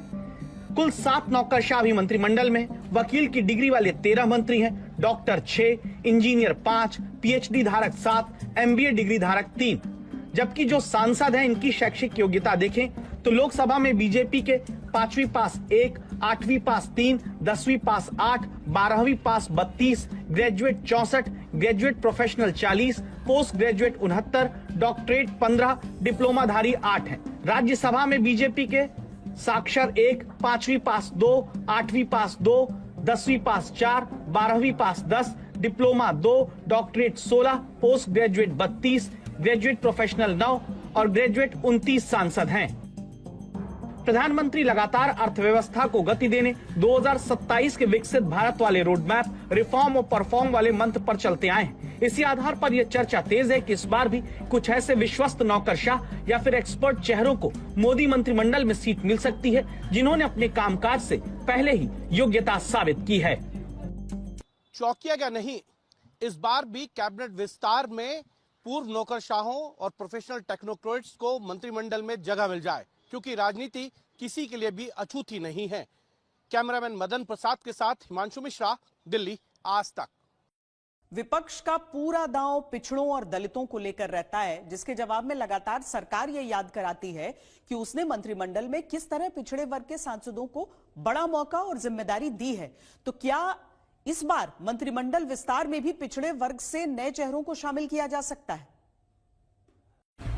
साल 2014 नरेंद्र मोदी के पहले मंत्रिमंडल में अन्य पिछड़ा वर्ग यानी ओबीसी समुदाय से 22 मंत्री शामिल होते हैं। 2019 में नरेंद्र मोदी के दूसरे कार्यकाल के मंत्रिमंडल में 27 मंत्री ओबीसी वर्ग से बनते हैं। 2024 मोदी 3.0 के मंत्रिमंडल में ओबीसी मंत्रियों की संख्या 27 है। लेकिन क्या अब की बार पिछड़े वर्ग की हिस्सेदारी और बढ़ने वाली है? विश्वकर्मा योजना का सबसे ज्यादा लाभ एससी, एसटी और ओबीसी समाज उठा रहा है। ये शुरुआत बता रही है जो वर्ग आर्थिक प्रगति में पीछे छूट रहा था, वो विश्व की तीसरी सबसे बड़ी अर्थव्यवस्था में अहम रोल निभाएगा। मंत्रिमंडल विस्तार जब मोदी सरकार का जल्द हो सकता है, तब सबकी नजरें पिछड़ों की हिस्सेदारी पर लगी है। वजह कई है। जैसे पहली वजह जातिगत जनगणना की मांग करता विपक्ष, जिसकी मांग बाद में सरकार को माननी पड़ी ताकि पिछड़ों की ताकत मजबूती से सरकार के साथ रहे। दूसरी वजह पिछड़ा वर्ग जो नरेंद्र मोदी के नाम पर 2014 से बीजेपी के साथ बड़ी तादाद में एकजुट हुआ, वो 2024 में इंडिया गठबंधन के दांव से कुछ छिटका है। और तीसरी वजह आगे उत्तर प्रदेश और पंजाब का चुनाव है, जहां पिछड़े वर्ग और अनुसूचित जाति वर्ग को संदेश देना जरूरी है। और तब जहां एनडीए के अभी 26.2% सांसद ओबीसी हैं, मंत्रिमंडल में 38% ओबीसी वर्ग से मंत्री हैं। पूरे मंत्रिमंडल का हिसाब देखें तो ओबीसी 38%, 10 मंत्री एससी के यानी 14% हिस्सेदारी, 5 मंत्री एसटी के 7%, 5 मंत्री अल्पसंख्यक 7% है। तो क्या ओबीसी और एससी वर्ग के मंत्रियों की संख्या मंत्रिमंडल विस्तार में बढ़ सकती है? 2014 का मंत्रिमंडल हो या 2019 का मंत्रिमंडल, ओबीसी जातियों का प्रभाव दिखा है। 2024 के मंत्रिमंडल में भी 38% ओबीसी जातियों से आने वाले मंत्री हैं। इस मंत्रिमंडल विस्तार में क्या ये संख्या और बढ़ने वाली है? कैमरामैन मदन प्रसाद के साथ हिमांशु मिश्रा, दिल्ली, आज तक। अब सवाल यह आता है कि चुनावी राज्यों से कितने और कौन से चेहरे मंत्रिमंडल में आ सकते हैं। अगले साल पहले उत्तर प्रदेश, पंजाब समेत 5 राज्य और फिर साल के अंत में गुजरात, हिमाचल प्रदेश में चुनाव होना है। पहले मंत्रिमंडल विस्तार में देखा गया है कि चुनावी राज्यों से प्रतिनिधित्व प्रधानमंत्री ने अपने मंत्रिमंडल में बढ़ाया था। तो क्या इस बार भी यही होगा? चरैवेति चरैवेति के मंत्र का जाप करते हुए इस राजनीतिक यात्रा में अनेक उतार चढ़ाव देखते हुए एक दिन ये पड़ाव भी आएगा, मैंने कभी सोचा नहीं था। चरैवेति चरैवेति यानी चलते रहो, आगे बढ़ते रहो। इस मंत्र पर चलकर देश के निर्वाचित प्रधानमंत्री के तौर पर इतिहास रचने वाले नरेंद्र मोदी क्या इसी मंत्र के आधार पर मंत्रिमंडल विस्तार भी करेंगे? अगर हां, तो सबकी नजर इस बात पर है कि किस राज्य से कितने मंत्री धीरे धीरे बढ़ेंगे या घटेंगे। क्या चुनावी राज्यों का प्रतिनिधित्व मंत्रिमंडल में ज्यादा बढ़ने वाला है? मोदी सरकार में इस समय देखें तो उत्तर प्रदेश से प्रधानमंत्री मोदी को मिलाकर 11 लोग मंत्रिमंडल में हैं। बिहार से 8, गुजरात से 6, महाराष्ट्र से 6, मध्य प्रदेश से 7, कर्नाटक से 5, राजस्थान से 5, हरियाणा से 3, आंध्र प्रदेश से 3, ओडिशा से 3, असम से 2, झारखंड से 2, पश्चिम बंगाल से 2, तेलंगाना से 2, गोवा से 1, जम्मू कश्मीर से 1, केरल, उत्तराखंड, दिल्ली, अरुणाचल प्रदेश और छत्तीसगढ़ से 1-1 मंत्री हैं।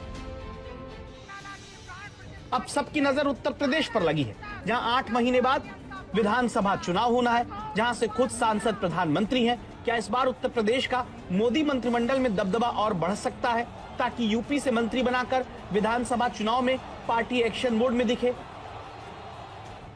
इस सवाल की वजह 2021 का मंत्रिमंडल विस्तार है। जब 2022 के विधानसभा चुनाव से पहले हुए मोदी मंत्रिमंडल के फेरबदल में अगर देश से कुल 36 नए मंत्री बने, तो अकेले उत्तर प्रदेश से 7 नए मंत्री बने थे। तब 2021 के मंत्रिमंडल फेरबदल में उत्तर प्रदेश से मंत्री बनने वालों की संख्या 16 तक पहुंच गई थी। अभी यूपी से कुल 11 मंत्री हैं, जिसमें पीएम भी शामिल है। तो क्या ये संख्या अब की भी बढ़ सकती है? 2014 और 2019 में मोदी मंत्रिमंडल में उत्तर प्रदेश से 9 मंत्री रहे हैं। 2024 में उत्तर प्रदेश के सांसदों की संख्या भले ही घट गई हो, लेकिन मोदी मंत्रिमंडल में उत्तर प्रदेश का प्रतिनिधित्व कम नहीं हुआ। 2021 के कैबिनेट विस्तार को देखें तो विधानसभा चुनाव से पहले उत्तर प्रदेश में कई नए चेहरे मंत्रिमंडल में शामिल हो सकते हैं। वहीं गुजरात, हिमाचल, पंजाब, उत्तराखंड और मणिपुर से भी नए चेहरों को मंत्रिमंडल में जगह मिल सकती है। उत्तर प्रदेश से आने वाले सभी मंत्रियों को जाति वर्ग में देखें तो ओबीसी 4, ठाकुर 2, ब्राह्मण 1, जाट 1, दलित 2 और सिख 1। इनमें से पंकज चौधरी चूंकि यूपी बीजेपी अध्यक्ष बन चुके हैं, तो एक व्यक्ति एक पद के फॉर्मूले से हो सकता है इनकी जगह नया चेहरा शामिल हो।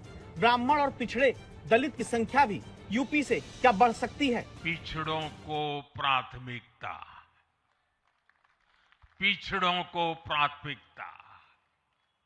जिनकी किसी ने सूद नहीं ली, हमने उनकी साधना की है। जिनको किसी ने पूछा नहीं, मोदी ने उन्हें पूजा है। 2022 के चुनाव से पहले 2021 के मंत्रिमंडल विस्तार में गुजरात से आने वाले 2 मंत्री का प्रमोशन हुआ था। 2 नए मंत्री गुजरात से आने वाले नए चेहरे बने थे। इसी तरह 2022 के चुनाव से पहले 2021 के मंत्रिमंडल विस्तार में हिमाचल प्रदेश से आने वाले मंत्री अनुराग ठाकुर का प्रमोशन हुआ था। पंजाब से आने वाले हरदीप सिंह पुरी का प्रमोशन हुआ था। मणिपुर तक से एक नए चेहरे के तौर पर राज्य मंत्री का पद दिया गया था। चुनावी राज्यों के अलावा चर्चा ये भी है कि रवनीश सिंह बिट्टू का कार्यकाल खत्म होने और हर्ष मल्होत्रा को दिल्ली प्रदेश बीजेपी का अध्यक्ष बनाने के बाद अगर इन्हें कैबिनेट से हटाया जाता है, तो पंजाब और दिल्ली से नए चेहरों को कैबिनेट में जगह मिल सकती है। पंजाब में चुनाव की तैयारी में बीजेपी जुट चुकी है। यहाँ बीजेपी का अपना कोई लोकसभा सांसद नहीं। हालांकि पंजाब से आने वाले आम आदमी पार्टी के 6 राज्यसभा सांसद बीजेपी में शामिल हो चुके हैं। तो क्या विधानसभा चुनाव को देखते हुए इनमें से किसी को मंत्री पद दिया जा सकता है? हम एक ऐसे मोड़ पर खड़े हैं कि हमारे पास सिर्फ 2 ही ऑप्शंस थे, 2 विकल्प थे। या तो हम राजनीति छोड़ दें और पिछले 15-16 साल जो हमने सार्वजनिक जीवन में काम किया उसे त्याग दें, या फिर हम अपने अनुभव को, अपनी स्किल्स को, अपनी पूरी ऊर्जा और एनर्जी को लेकर पॉजिटिव पॉलिटिक्स करें। पश्चिम बंगाल से अभी 2 मंत्री मोदी मंत्रिमंडल में हैं। दोनों राज्य मंत्री हैं, कैबिनेट मंत्री एक भी नहीं। पश्चिम बंगाल में विधानसभा चुनाव की ऐतिहासिक जीत और टीएमसी के बागी सांसदों के समर्थन के बाद बंगाल का वेटेज क्या मंत्रिमंडल में बढ़ सकता है? नीतीश कुमार की पार्टी, चंद्रबाबू नायडू की पार्टी भी चाहती है कि उनको और जगह मंत्रिमंडल में मिले। अगर ऐसा होता है तो फिर बिहार और आंध्र प्रदेश से भी नए चेहरे मंत्रिमंडल में दिख सकते हैं। हिमांशु मिश्रा, दिल्ली, आज तक। क्या बड़े नौकरशाह अलग अलग फील्ड के एक्सपर्ट को प्रधानमंत्री अपने मंत्रिमंडल में जगह दे सकते हैं, क्योंकि पीएम का भरोसा योग्य नौकरशाहों पर रहा है। वो मानते हैं कि ब्यूरोक्रेट हो या टेक्नोक्रेट, ये योजनाओं को पूरा करने में तेजी लाते हैं, नीतियों के जनता के असर तक को समझते हैं। ऐसे में 2014 से अब तक का विश्लेषण करने के बाद यह दिखता है कि अब की बार भी मोदी मंत्रिमंडल में नौकरशाही से बड़े चेहरे शामिल हो सकते हैं। क्या नरेंद्र मोदी के मंत्रिमंडल विस्तार में फिर किसी भरोसेमंद नौकरशाह को जगह मिलने वाली है? क्या हम हमारे देश के ब्यूरोक्रेसी के दिमाग में चीज नहीं भर सकते हैं कि आपकी हर चीज की प्रायोरिटी ये रहेगी कि आखिरी गरीब से गरीब आदमी की भलाई में इसमें क्या रहा है तुम्हारे निर्णय में, तुम्हारी पॉलिसी में? क्या मोदी 3.0 के विस्तार में प्रधानमंत्री का विश्वसनीय नौकरशाह पर ट्राइड और टेस्टेड फॉर्मूला फिर आजमाया जाएगा? सिविल सर्विस को एनेबलर बनाना होगा, सिर्फ रूल बुक के कीपर के रूप में ही नहीं, बल्कि ग्रोथ के फैसिलिटेटर के रूप में अपना विस्तार करना होगा।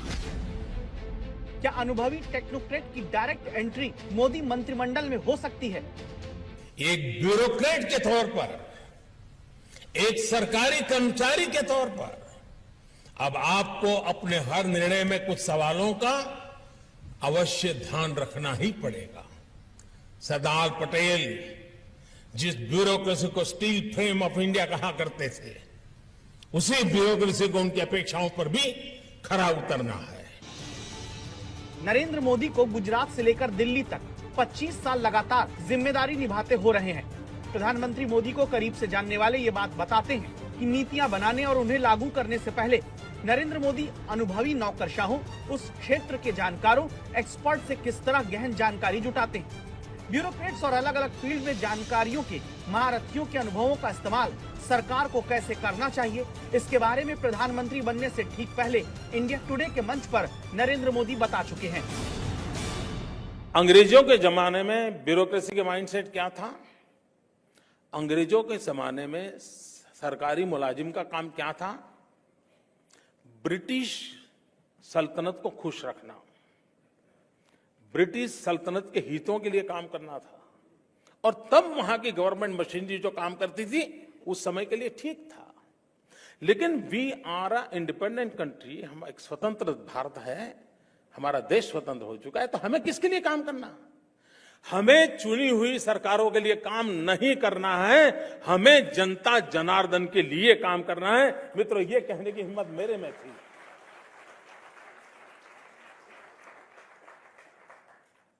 और मेरे यहां मैं मुलाजिम को कहता हूं, तुम्हारा काम चुनी हुई सरकार की भलाई नहीं है, तुम्हारा काम जनता जनार्दन का है। 2013 में कही बात को प्रधानमंत्री बनने के बाद अमल में नरेंद्र मोदी लाते हैं। जब पहली बार पीएम पद की शपथ लेते हैं तो उनके मंत्रिमंडल में पूर्व गृह सचिव आर.के. सिंह, पूर्व राजदूत हरदीप सिंह पुरी, पूर्व सेना प्रमुख जनरल वी.के. सिंह, मुंबई के कमिश्नर रह चुके पूर्व आईपीएस सत्यपाल सिंह, पूर्व आईएएस के.जे. अल्फोंस, दिल्ली में स्वास्थ्य मंत्री रहते पोलियो उन्मूलन के काम को मजबूती से चलाने वाले डॉक्टर हर्षवर्धन और ओलंपिक पदक विजेता राज्यवर्धन सिंह राठौड़ शामिल होते हैं।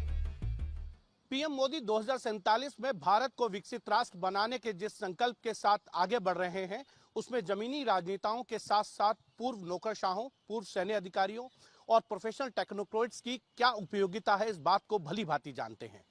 इसीलिए राजनेताओं के साथ साथ पीएम मोदी ने पूर्व नौकरशाहों, पूर्व सैन्य अधिकारियों और प्रोफेशनल टेक्नोक्रेट्स को उनके अनुभव के आधार पर मंत्रिमंडल में शामिल किया है या सरकार में अन्य बड़ी जिम्मेदारियां दी हैं। 2021 में जब मोदी मंत्रिमंडल में फेरबदल हुआ तो पूर्व आईएएस अश्विनी वैष्णव को सीधे रेल और संचार जैसा बड़ा मंत्रालय दिया गया। आरसीपी सिंह जो आईएएस रहे हैं उनको मौका दिया गया। इसके अलावा विश्वेश्वर टुडू जो ओडिशा के पूर्व वरिष्ठ सरकारी इंजीनियर रहे, उन्हें मंत्री बनाया गया। देवू सिंह चौहान जो ऑल इंडिया रेडियो के पूर्व इंजीनियर रहे, उन्हें संचार राज्य मंत्री बनाया गया। अभी मौजूदा 2024 की सरकार में तीसरे कार्यकाल में एस जयशंकर फिर से विदेश मंत्री बने तो हरदीप सिंह पुरी पूर्व आईएफएस पेट्रोलियम मंत्री बने। अश्विनी वैष्णव रेल, सूचना प्रसारण, आईटी मंत्रालय संभाल रहे हैं। कुल 7 नौकरशाह भी मंत्रिमंडल में। वकील की डिग्री वाले 13 मंत्री हैं, डॉक्टर 6, इंजीनियर 5, पीएचडी धारक 7, एमबीए डिग्री धारक 3। जबकि जो सांसद हैं इनकी शैक्षिक योग्यता देखें तो लोकसभा में बीजेपी के 5वीं पास 1, 8वीं पास 3, 10वीं पास 8, 12वीं पास 32, graduate 64, graduate professional 40, post graduate 69, doctorate 15, डिप्लोमाधारी 8 हैं। राज्यसभा में बीजेपी के साक्षर 1, 5वीं पास 2, 8वीं पास 2, 10वीं पास 4, 12वीं पास 10, diploma 2, doctorate 16, post graduate 32, graduate professional 9 और ग्रेजुएट 29 सांसद हैं। प्रधानमंत्री लगातार अर्थव्यवस्था को गति देने 2027 के विकसित भारत वाले रोड मैप, रिफॉर्म और परफॉर्म वाले मंत्र पर चलते आए हैं। इसी आधार पर यह चर्चा तेज है कि इस बार भी कुछ ऐसे विश्वस्त नौकरशाह या फिर एक्सपर्ट चेहरों को मोदी मंत्रिमंडल में सीट मिल सकती है जिन्होंने अपने कामकाज से पहले ही योग्यता साबित की है। चौंकिएगा नहीं, इस बार भी कैबिनेट विस्तार में पूर्व नौकरशाहों और प्रोफेशनल टेक्नोक्रेट्स को मंत्रिमंडल में जगह मिल जाए, क्योंकि राजनीति किसी के लिए भी अछूती नहीं है। कैमरामैन मदन प्रसाद के साथ हिमांशु मिश्रा, दिल्ली, आज तक। विपक्ष का पूरा दांव पिछड़ों और दलितों को लेकर रहता है, जिसके जवाब में लगातार सरकार यह याद कराती है कि उसने मंत्रिमंडल में किस तरह पिछड़े वर्ग के सांसदों को बड़ा मौका और जिम्मेदारी दी है। तो क्या इस बार मंत्रिमंडल विस्तार में भी पिछड़े वर्ग से नए चेहरों को शामिल किया जा सकता है? साल 2014 नरेंद्र मोदी के पहले मंत्रिमंडल में अन्य पिछड़ा वर्ग यानी ओबीसी समुदाय से 22 मंत्री शामिल होते हैं। 2019 में नरेंद्र मोदी के दूसरे कार्यकाल के मंत्रिमंडल में 27 मंत्री ओबीसी वर्ग से बनते हैं। 2024 मोदी 3.0 के मंत्रिमंडल में ओबीसी मंत्रियों की संख्या 27 है। लेकिन क्या अब की बार पिछड़े वर्ग की हिस्सेदारी और बढ़ने वाली है? विश्वकर्मा योजना का सबसे ज्यादा लाभ एससी, एसटी और ओबीसी समाज उठा रहा है। ये शुरुआत बता रही है जो वर्ग आर्थिक प्रगति में पीछे छूट रहा था, वो विश्व की तीसरी सबसे बड़ी अर्थव्यवस्था में अहम रोल निभाएगा। मंत्रिमंडल विस्तार जब मोदी सरकार का जल्द हो सकता है, तब सबकी नजरें पिछड़ों की हिस्सेदारी पर लगी है। वजह कई है, जैसे पहली वजह जातिगत जनगणना की मांग करता विपक्ष, जिसकी मांग बाद में सरकार को माननी पड़ी ताकि पिछड़ों की ताकत मजबूती से सरकार के साथ रहे। दूसरी वजह पिछड़ा वर्ग जो नरेंद्र मोदी के नाम पर 2014 से बीजेपी के साथ बड़ी तादाद में एकजुट हुआ, वो 2024 में इंडिया गठबंधन के दांव से कुछ छिटका है। और तीसरी वजह आगे उत्तर प्रदेश और पंजाब का चुनाव है, जहां पिछड़े वर्ग और अनुसूचित जाति वर्ग को संदेश देना जरूरी है। और तब जहां एनडीए के अभी 26.2% सांसद ओबीसी हैं, मंत्रिमंडल में 38% ओबीसी वर्ग से मंत्री हैं। पूरे मंत्रिमंडल का हिसाब देखें तो ओबीसी 38%, 10 मंत्री एससी के यानी 14% हिस्सेदारी, 5 मंत्री एसटी के 7%, 5 मंत्री अल्पसंख्यक 7% है। तो क्या ओबीसी और एससी वर्ग के मंत्रियों की संख्या मंत्रिमंडल विस्तार में बढ़ सकती है? 2014 का मंत्रिमंडल हो या 2019 का मंत्रिमंडल, ओबीसी जातियों का प्रभाव दिखा है। 2024 के मंत्रिमंडल में भी 38% ओबीसी जातियों से आने वाले मंत्री हैं। इस मंत्रिमंडल विस्तार में क्या ये संख्या और बढ़ने वाली है? कैमरामैन मदन प्रसाद के साथ हिमांशु मिश्रा, दिल्ली, आज तक। अब सवाल यह आता है कि चुनावी राज्यों से कितने और कौन से चेहरे मंत्रिमंडल में आ सकते हैं। अगले साल पहले उत्तर प्रदेश, पंजाब समेत 5 राज्य और फिर साल के अंत में गुजरात, हिमाचल प्रदेश में चुनाव होना है। पहले मंत्रिमंडल विस्तार में देखा गया है कि चुनावी राज्यों से प्रतिनिधित्व प्रधानमंत्री ने अपने मंत्रिमंडल में बढ़ाया था। तो क्या इस बार भी यही होगा? चरैवेति चरैवेति के मंत्र का जाप करते हुए इस राजनीतिक यात्रा में अनेक उतार चढ़ाव देखते हुए एक दिन ये पड़ाव भी आएगा, मैंने कभी सोचा नहीं था। चरैवेति चरैवेति यानी चलते रहो, आगे बढ़ते रहो। इस मंत्र पर चलकर देश के निर्वाचित प्रधानमंत्री के तौर पर इतिहास रचने वाले नरेंद्र मोदी क्या इसी मंत्र के आधार पर मंत्रिमंडल विस्तार भी करेंगे?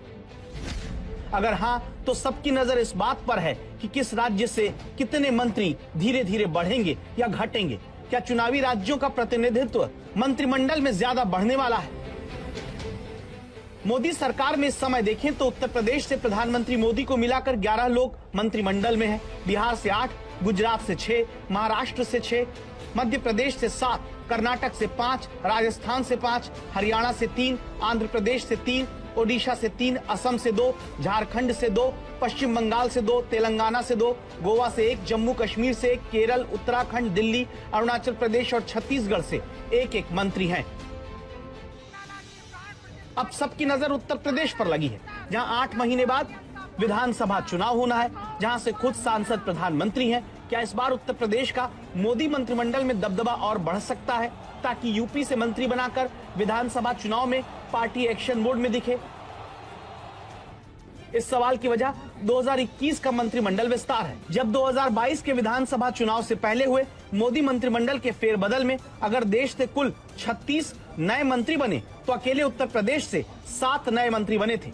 तब 2021 के मंत्रिमंडल फेरबदल में उत्तर प्रदेश से मंत्री बनने वालों की संख्या 16 तक पहुंच गई थी।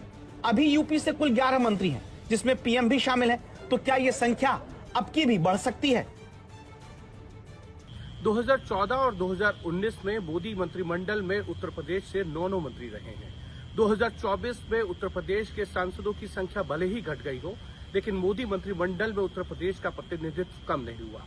2021 के कैबिनेट विस्तार को देखें तो विधानसभा चुनाव से पहले उत्तर प्रदेश में कई नए चेहरे मंत्रिमंडल में शामिल हो सकते हैं।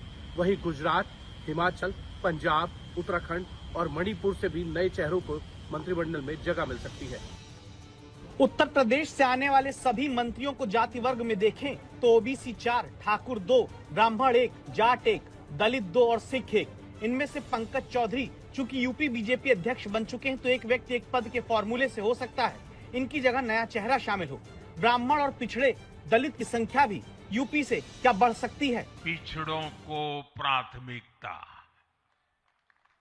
पिछड़ों को प्राथमिकता। जिनकी किसी ने सूद नहीं ली, हमने उनकी साधना की है। जिनको किसी ने पूछा नहीं, मोदी ने उन्हें पूजा है। 2022 के चुनाव से पहले 2021 के मंत्रिमंडल विस्तार में गुजरात से आने वाले 2 मंत्री का प्रमोशन हुआ था। 2 नए मंत्री गुजरात से आने वाले नए चेहरे बने थे। इसी तरह 2022 के चुनाव से पहले 2021 के मंत्रिमंडल विस्तार में हिमाचल प्रदेश से आने वाले मंत्री अनुराग ठाकुर का प्रमोशन हुआ था। पंजाब से आने वाले हरदीप सिंह पुरी का प्रमोशन हुआ था। मणिपुर तक से एक नए चेहरे के तौर पर राज्य मंत्री का पद दिया गया था। चुनावी राज्यों के अलावा चर्चा ये भी है कि रवनीश सिंह बिट्टू का कार्यकाल खत्म होने और हर्ष मल्होत्रा को दिल्ली प्रदेश बीजेपी का अध्यक्ष बनाने के बाद अगर इन्हें कैबिनेट से हटाया जाता है, तो पंजाब और दिल्ली से नए चेहरों को कैबिनेट में जगह मिल सकती है। पंजाब में चुनाव की तैयारी में बीजेपी जुट चुकी है। यहाँ बीजेपी का अपना कोई लोकसभा सांसद नहीं। हालांकि पंजाब से आने वाले आम आदमी पार्टी के 6 राज्यसभा सांसद बीजेपी में शामिल हो चुके हैं। तो क्या विधानसभा चुनाव को देखते हुए इनमें से किसी को मंत्री पद दिया जा सकता है? हम एक ऐसे मोड़ पर खड़े हैं कि हमारे पास सिर्फ 2 ही ऑप्शंस थे, 2 विकल्प थे। या तो हम राजनीति छोड़ दें और पिछले 15-16 साल जो हमने सार्वजनिक जीवन में काम किया उसे त्याग दें, या फिर हम अपने अनुभव को, अपनी स्किल्स को, अपनी पूरी ऊर्जा और एनर्जी को लेकर पॉजिटिव पॉलिटिक्स करें। पश्चिम बंगाल से अभी 2 मंत्री मोदी मंत्रिमंडल में हैं। दोनों राज्य मंत्री हैं, कैबिनेट मंत्री एक भी नहीं। पश्चिम बंगाल में विधानसभा चुनाव की ऐतिहासिक जीत और टीएमसी के बागी सांसदों के समर्थन के बाद बंगाल का वेटेज क्या मंत्रिमंडल में बढ़ सकता है? नीतीश कुमार की पार्टी, चंद्रबाबू नायडू की पार्टी भी चाहती है कि उनको और जगह मंत्रिमंडल में मिले। अगर ऐसा होता है तो फिर बिहार और आंध्र प्रदेश से भी नए चेहरे मंत्रिमंडल में दिख सकते हैं। हिमांशु मिश्रा, दिल्ली आज तक। क्या बड़े नौकरशाह अलग अलग फील्ड के एक्सपर्ट को प्रधानमंत्री अपने मंत्रिमंडल में जगह दे सकते हैं? क्योंकि पीएम का भरोसा योग्य नौकरशाहों पर रहा है। वो मानते हैं कि ब्यूरोक्रेट हो या टेक्नोक्रेट, ये योजनाओं को पूरा करने में तेजी लाते हैं, नीतियों के जनता के असर तक को समझते हैं। ऐसे में 2014 से अब तक का विश्लेषण करने के बाद यह दिखता है कि अब की बार भी मोदी मंत्रिमंडल में नौकरशाही से बड़े चेहरे शामिल हो सकते हैं। क्या नरेंद्र मोदी के मंत्रिमंडल विस्तार में फिर किसी भरोसेमंद नौकरशाह को जगह मिलने वाली है? क्या हम हमारे देश के ब्यूरोक्रेसी के दिमाग में चीज नहीं भर सकते हैं कि आपकी हर चीज की प्रायोरिटी ये रहेगी कि आखिरी गरीब से गरीब आदमी की भलाई में इसमें क्या रहा है, तुम्हारे निर्णय में, तुम्हारी पॉलिसी में? क्या मोदी 3.0 के विस्तार में प्रधानमंत्री का विश्वसनीय नौकरशाह पर ट्राइड और टेस्टेड फॉर्मूला फिर आजमाया जाएगा? सिविल सर्विस को एनेबलर बनाना होगा, सिर्फ रूल बुक के कीपर के रूप में ही नहीं, बल्कि ग्रोथ के फैसिलिटेटर के रूप में अपना विस्तार करना होगा। क्या अनुभवी टेक्नोक्रेट की डायरेक्ट एंट्री मोदी मंत्रिमंडल में हो सकती है? एक ब्यूरोक्रेट के तौर पर, एक सरकारी कर्मचारी के तौर पर अब आपको अपने हर निर्णय में कुछ सवालों का अवश्य ध्यान रखना ही पड़ेगा। सरदार पटेल जिस ब्यूरोक्रेसी को स्टील फ्रेम ऑफ इंडिया कहा करते थे, उसी ब्यूरोक्रेसी को उनकी अपेक्षाओं पर भी खरा उतरना है। नरेंद्र मोदी को गुजरात से लेकर दिल्ली तक 25 साल लगातार जिम्मेदारी निभाते हो रहे हैं।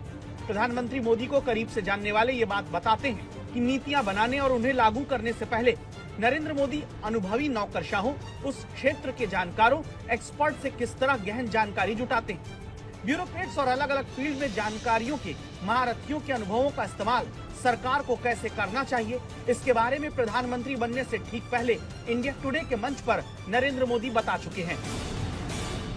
अंग्रेजों के जमाने में ब्यूरोक्रेसी के माइंडसेट क्या था? अंग्रेजों के जमाने में सरकारी मुलाजिम का काम क्या था? ब्रिटिश सल्तनत को खुश रखना, ब्रिटिश सल्तनत के हितों के लिए काम करना था।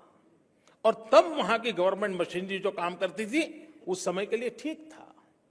लेकिन we are a independent country, हम एक स्वतंत्र भारत है, हमारा देश स्वतंत्र हो चुका है, तो हमें किसके लिए काम करना?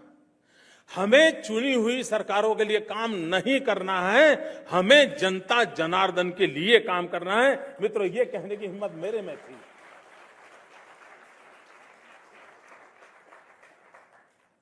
और मेरे यहां मैं मुलाजिम को कहता हूं, तुम्हारा काम चुनी हुई सरकार की भलाई नहीं है, तुम्हारा काम जनता जनार्दन का है। 2013 में कही बात को प्रधानमंत्री बनने के बाद अमल में नरेंद्र मोदी लाते हैं। जब पहली बार पीएम पद की शपथ लेते हैं तो उनके मंत्रिमंडल में पूर्व गृह सचिव आर.के. सिंह, पूर्व राजदूत हरदीप सिंह पुरी, पूर्व सेना प्रमुख जनरल वी.के. सिंह, मुंबई के कमिश्नर रह चुके पूर्व आईपीएस सत्यपाल सिंह, पूर्व आईएएस के.जे. अल्फोंस, दिल्ली में स्वास्थ्य मंत्री रहते पोलियो उन्मूलन के काम को मजबूती से चलाने वाले डॉक्टर हर्षवर्धन और ओलंपिक पदक विजेता राज्यवर्धन सिंह राठौड़ शामिल होते हैं। पीएम मोदी 2047 में भारत को विकसित राष्ट्र बनाने के जिस संकल्प के साथ आगे बढ़ रहे हैं, उसमें जमीनी राजनेताओं के साथ साथ पूर्व नौकरशाहों, पूर्व सैन्य अधिकारियों और प्रोफेशनल टेक्नोक्रेट्स की क्या उपयोगिता है, इस बात को भली भांति जानते हैं। इसीलिए राजनेताओं के साथ साथ पीएम मोदी ने पूर्व नौकरशाहों, पूर्व सैन्य अधिकारियों और प्रोफेशनल टेक्नोक्रेट्स को उनके अनुभव के आधार पर मंत्रिमंडल में शामिल किया है या सरकार में अन्य बड़ी जिम्मेदारियां दी हैं। 2021 में जब मोदी मंत्रिमंडल में फेरबदल हुआ तो पूर्व आईएएस अश्विनी वैष्णव को सीधे रेल और संचार जैसा बड़ा मंत्रालय दिया गया। आरसीपी सिंह जो आईएएस रहे हैं उनको मौका दिया गया। इसके अलावा विश्वेश्वर टुडू जो ओडिशा के पूर्व वरिष्ठ सरकारी इंजीनियर रहे, उन्हें मंत्री बनाया गया। देवू सिंह चौहान जो ऑल इंडिया रेडियो के पूर्व इंजीनियर रहे, उन्हें संचार राज्य मंत्री बनाया गया। अभी मौजूदा 2024 की सरकार में तीसरे कार्यकाल में एस जयशंकर फिर से विदेश मंत्री बने तो हरदीप सिंह पुरी पूर्व आईएफएस पेट्रोलियम मंत्री बने। अश्विनी वैष्णव रेल, सूचना प्रसारण, आईटी मंत्रालय संभाल रहे हैं। कुल 7 नौकरशाह भी मंत्रिमंडल में। वकील की डिग्री वाले 13 मंत्री हैं, डॉक्टर 6, इंजीनियर 5, पीएचडी धारक 7, एमबीए डिग्री धारक 3। जबकि जो सांसद हैं इनकी शैक्षिक योग्यता देखें तो लोकसभा में बीजेपी के 5वीं पास 1, 8वीं पास 3, 10वीं पास 8, 12वीं पास 32, graduate 64, graduate professional 40, post graduate 69, doctorate 15, डिप्लोमाधारी 8 हैं। राज्यसभा में बीजेपी के साक्षर 1, 5वीं पास 2, 8वीं पास 2, 10वीं पास 4, 12वीं पास 10, diploma 2, doctorate 16, post graduate 32, graduate professional 9 और ग्रेजुएट 29 सांसद हैं।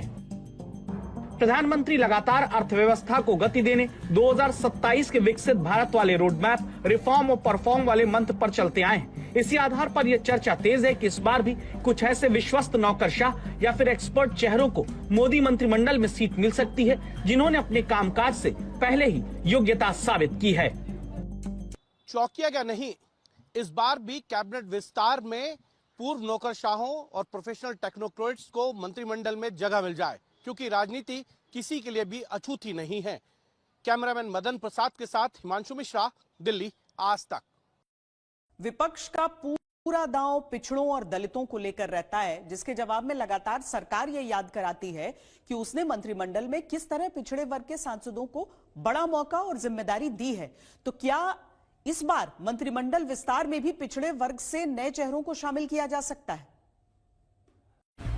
साल 2014 नरेंद्र मोदी के पहले मंत्रिमंडल में अन्य पिछड़ा वर्ग यानी ओबीसी समुदाय से 22 मंत्री शामिल होते हैं। 2019 में नरेंद्र मोदी के दूसरे कार्यकाल के मंत्रिमंडल में 27 मंत्री ओबीसी वर्ग से बनते हैं। 2024 मोदी 3.0 के मंत्रिमंडल में ओबीसी मंत्रियों की संख्या 27 है। लेकिन क्या अब की बार पिछड़े वर्ग की हिस्सेदारी और बढ़ने वाली है? विश्वकर्मा योजना का सबसे ज्यादा लाभ एससी, एसटी और ओबीसी समाज उठा रहा है।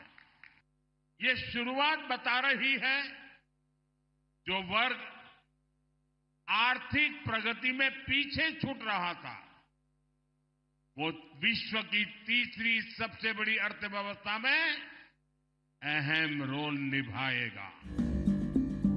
मंत्रिमंडल विस्तार जब मोदी सरकार का जल्द हो सकता है, तब सबकी नजरें पिछड़ों की हिस्सेदारी पर लगी है। वजह कई है, जैसे पहली वजह जातिगत जनगणना की मांग करता विपक्ष, जिसकी मांग बाद में सरकार को माननी पड़ी ताकि पिछड़ों की ताकत मजबूती से सरकार के साथ रहे। दूसरी वजह पिछड़ा वर्ग जो नरेंद्र मोदी के नाम पर 2014 से बीजेपी